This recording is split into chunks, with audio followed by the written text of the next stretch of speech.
The first thing people notice when they see this robotic hand is how much it resembles a real human hand.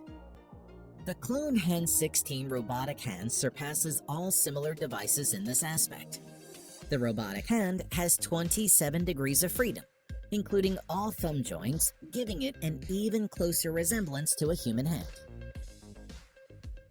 The way it holds objects, a tennis ball, a saw, a medicine bottle, a dumbbell, and even a drill, is so natural that it truly blows the mind.